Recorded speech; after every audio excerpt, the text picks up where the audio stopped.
Kaseng NPP kala Kynnoh baka Seng Kongres kala Pyndonkam da Niam hari lom Garo hakani ke election Lok Sabha padang Shudepshen hatura. Ka parti kala Sengoskem baha pedeng ki buit ke Kongres ke NPP kandang bat ya kishuki natura.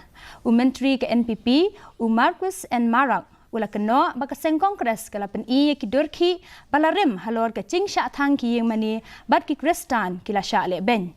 Bat day na kani kadaw baki patba kila Sengutiang ha kaba kila kila ban jet no ya ka Seng Kongres.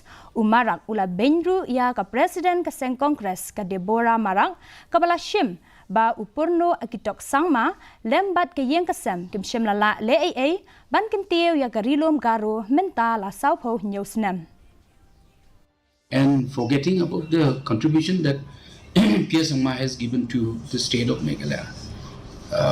I'm really sorry for her.